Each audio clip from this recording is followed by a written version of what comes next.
میں کفر نباشت ہے، صرف تمہارے آپ کو سمجھانے کے لیے کہہ رہا ہوں کہ جب لکھنے والے نے لکھا کہ نماز میں آقا کریم حضور علیہ الصلوۃ والسلام کا خیال آنے سے بہتر ہے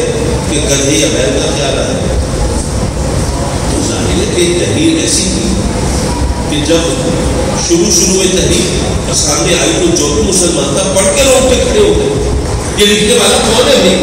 یہ مسلمان ہے کیا؟ یہ کیا کلمہ پڑھنے والا ہے؟ یہ کیا عالم دین ہے؟ کیا اس کا دماغ تو خراب نہیں ہو گیا، پاگل تو نہیں ہو گیا؟ یا یہ کافروں نے کوئی مسلمانوں کا بھیس بدل کے کوئی بندہ کو نہیں بھیج دیا؟ تو اس پر بہت سخت لیتے ہوئے تو اب انہوں نے اس کا جواب دیا کہ نہیں جناب، یہ جو تحریر ہے اس میں کوئی گستاخی نہیں، بلکہ اس میں تو آقا کریم کی عظمت بتائی گئی۔ اچھا، وہ عظمت کیسے بتائی گئی؟ جواب دیا کہ بات دراصل یہ ہے کہ نماز ہے اللہ کی عبادت، تو اللہ کی عبادت کے دوران تو اللہ کی عظمت کا ذکر ہونا چاہیے، اس کی شان، اس کی بڑائی، اس کی کبریائی۔ لیکن اگر کوئی نماز کے دوران نبی کریم کا خیال کرے گا تو نبی کریم تو اللہ کے نبی ہے، تو ان کی عظمت و شان کا خیال آئے گا۔ تو اللہ کی عبادت کے دوران کسی اور کی تعظیم، کسی اور کی عظمت کا خیال، کسی اور کی شان اور مرتبے کا خیال دل میں آئے، یہ تو پھر ٹھیک نہیں ہے نا۔ تو گدھے یا بیل کا خیال آئے گا تو عظمت سے تو نہیں آئے، شان اور مرتبے سے تو نہیں آئے۔ تو گدھے یا بیل کا خیال آئے تو شرک کا اندیشہ نہیں ہوگا، لیکن اگر نبی کریم کا خیال آئے گا تو شرک کا اندیشہ ہے۔ نماز عبادت اللہ کی ہے اور تمہارے ذہن میں تصور میں نبی کریم کی عظمت کا خیال گردش کر رہا ہے، یہ کہیں شرک کی طرف نہ لے جائے، تو اس لیے انہوں نے کہا ہے کہ جناب گدھے یا بیل کا خیال آنا بہتر ہے نبی کریم کا خیال آنے سے۔ اب یہ بات اتنی بےتکی ہے، ہر شخص سوچ سکتا ہے کہ اسی نماز میں ہم کہتے ہیں نا السلام علیکم ایھا النبی، تو جب ہم سلام کریں گے آقا کریم کی بارگاہ میں تو خیال آئے گا یا نہیں آئے گا؟ تو کیا اللہ کو نہیں پتا تھا کہ میرے بندے جو ہیں وہ نماز میں میرے محبوب پر سلام بھیجیں گے تو خیال بھی آئے گا؟ تو کیسے ممکن ہے کہ وہ عظمت کے بغیر آئے؟ تو رب کائنات نے جب نماز میں اپنے محبوب کو سلام رکھے، اور ظاہر ہے کہ نماز میں کسی اور کو تو سلام کرنا ممکن ہی نہیں، تو آقا کریم کی بارگاہ میں سلام پیش کرنا یہ تو سرکار کی عظمت کا ایک اور چمکتا ہوا نشان تھا، اس سے تو وہ تصور اور اجاگر ہوتا تھا۔ تو پتہ یہ چلا کہ جب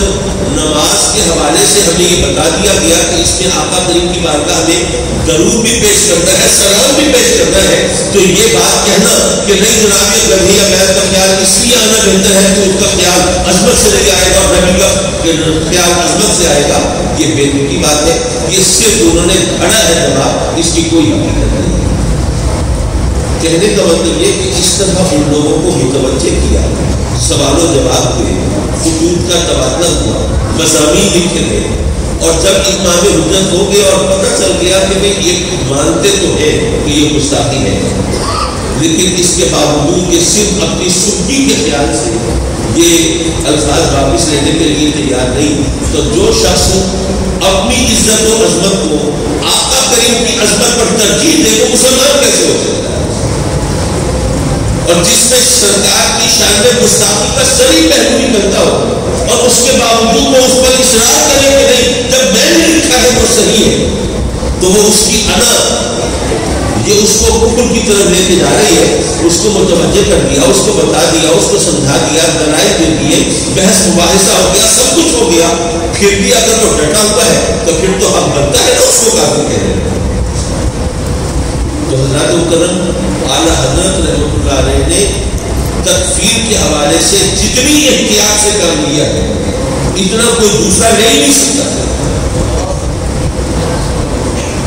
اور یہ بھی عرض کرتا چلوں کہ آج تک ان کا جو نام ہے دوسروں کے لیے جو سہانیرو بنا ہوا ہے، جہاں پر بھی آپ کا ذکر آتا ہے وہ وہاں پر ان کی تیوریوں میں بل پڑ جاتے ہیں، بلکہ انہوں نے تو اعلیٰ حضرت کی مخالفت کو گویا اپنے دین و مذہب کا حصہ بنا دیا۔ اعلیٰ حضرت نے کوئی نیا مذہب پیش نہیں کیا، یہ بھی میں بتاتا ہوں، دراصل تقریباً 35 برس پیش کر اہل حدیث حضرات میں سے ایک شخص ان کا بہت بڑا عالم کہلاتا تھا، عیسائی کا ذریعہ، اس نے ایک کتاب لکھی، علماء کو جانتے ہیں، میں عوام کو شاید بھول چکے ہوں گے، ذرا یاد دلا رہا ہوں، جو نہیں جانتے ان کو بتا رہا ہوں۔ اس نے ایک کتاب لکھی اور اس کا نام رکھا البریلیہ۔ اچھا، عربی زبان میں کتاب لکھی اور اس نے دلیلیں نہیں دی، اس نے صرف وہ کتابوں سے عبارتیں نقل کر دی اور کہا کہ جی وہ آپ نبی کریم صلی اللہ علیہ وسلم کے بارے میں بریلوی حضرات کا یہ عقیدہ ہے، یہ عقیدہ ہے، یہ عقیدہ ہے، ان کے فلاں عالم نے یہ لکھ دیا، فلاں عالم نے یہ لکھ دیا، مولانا احمد رضا خان بریلوی نے یہ لکھ دیا فلاں، تو یہ سب کفر ہے۔ تو یہ بریلیت جو ہے ایک نیا فتنہ، ایک نیا فرقہ، ایک نیا عقیدہ سامنے آ رہا ہے۔ اب جب اس میں کوئی بحث مباحثہ آئی نہیں اور جب طرفہ تصویر پیش کی گئی تو عرب دنیا کے لوگ اس سے بہت متاثر ہوئے۔ یہ ایک حقیقت ہے، علماء میں نہیں جانتا کہ ان کے لیے ہے یا نہیں ہے۔ آج تک عرب دنیا کے اندر ایک کنفیوژن ہے، جب وہاں پر کوئی بتائے کہ ہم بریلوی ہیں تو وہ یہ سمجھتے ہیں کہ شاید قادیانیت کی طرح بریلویت بھی کوئی نیا فکر ہے، کوئی نیا عقیدہ ہے۔ حضرات مکرم، اب وہ چونکہ یہاں کے علماء کے سامنے جب وہ آئی تو انہوں نے اس کا رد بھی کیا۔ اب وہ رد کر رہے تھے اپنے ماننے والوں، اپنے پڑھنے والوں کو بتانے اور سکھانے کے لیے، تو انہوں نے وہ کتاب لکھی اردو میں تاکہ ان کے فالوورز، ان کے پیروکار وہ ان کو پڑھ کے سمجھ سکتے اور وہ اپنی ایمان کی حفاظت کر سکے۔ لیکن وہ کتاب لکھی گئی تھی عربی میں اور عرب دنیا میں پھیلائی گئی تھی، تو وہاں پر آج تک یہ کنفیوژن ہے کہ وہ سمجھتے ہیں کہ معاذ اللہ بریلیت جو ہے وہ قادیانیت کی ٹچ پر کوئی نیا فتنہ ہے، نیا مذہب ہے۔ اب یہ ہماری ڈیوٹی ہے کہ ہم دنیا کے اندر یہ بات کریں کہ بریلیت کوئی نیا عقیدہ نہیں ہے، نیا مذہب نہیں ہے، یہ تو صرف گستاخان رسول سے علیحدہ ہو کر اپنی عشاق رسول میں ہونے کی سند ہے۔ وہ اس لیے کہ اعلیٰ حضرت رضی اللہ تعالیٰ عنہ نے کوئی نیا عقیدہ نہیں کیا، انہوں نے تو جو کچھ کہا قرآن و حدیث کی روشنی میں کہا، کوئی ایک بات بھی ایسی نہیں ہے جو بے دلیل کہی ہو۔ تو اس لیے یہ کوئی نیا عقیدہ نہیں ہے بلکہ عقیدہ وہی ہے جو صحابہ کرام کا ہے۔ اب آج کل لوگ کہتے ہیں کہ ان بریلیوں کو سوائے عشق رسول کا درد دینے کے اور کچھ ہوتا ہی آتا ہی نہیں، یہ لیلا مجنون کی کہانیاں ان سے سن لو اور شیریں فرحات کے قصے ان سے سن لو، یہ حدیث اور یہ قرآن کی بات نہیں کرتے، یہ مسئلے مسائل کی بات نہیں کرتے، یہ جناب اسلام کی تبلیغ نہیں کر سکتے، یہ بس عشق و محبت کی باتیں کر سکتے ہیں۔ میں عرض کروں گا عشق رسول پر، سرکار سے محبت پر ہمارا اتنا اصرار کیوں ہے، اس کے حوالے سے ایک بات کرتا چلوں۔ جب میرے آقا کریم حضور علیہ الصلوۃ والسلام نے، چونکہ آپ کو ہجرت کی ہوئے کافی عرصہ گزر چکا تھا، مکہ چھوڑے ہوئے ایک مدت ہو چکی تھی، اللہ کا گھر دیکھے ہوئے بھی کئی دن گزر چکے تھے، اپنے گھر سے دوری تو اپنی جگہ لیکن اللہ کے گھر سے بھی دوری تھی، تو صحابہ کرام کو فرمایا کہ چلو بھی احرام باندھو، چلتے عمرہ کرو۔ اب جناب وہ احرام باندھ کے عمرے کے لیے چل پڑے۔ صلح حدیبیہ کا واقعہ سارا آپ جانتے ہیں، وہی پس منظر بیان کر رہا ہوں۔ جب مکے پہنچے تو مشرکین مکہ نے کہا کہ نہیں کہ ہم تو آپ کو عمرہ کرنے کی اجازت دیں گے، آپ یہ عمرہ کرنے کے بہانے شہر میں داخل ہو کر شہر میں قبضہ کرنا چاہتے ہیں، ہم بے وقوف ہیں تو آپ کو اجازت دیں گے۔ اب نیگوشیشن، مذاکرات چل رہے، سیدنا عثمان غنی رضی اللہ تعالیٰ عنہ کو آقا کریم نے مذاکرات کے لیے بھیجا۔ اب مذاکرات چل رہے ہیں لیکن مشرکین مکہ سوچتے ہیں کہ پتہ نہیں یہ مذاکرات کامیاب ہوتے ہیں یا نہیں ہوتے، ہو سکتا ہے جنگ لڑنی پڑے، میدان میں اترنا پڑے، ہتھیار اٹھانا پڑے،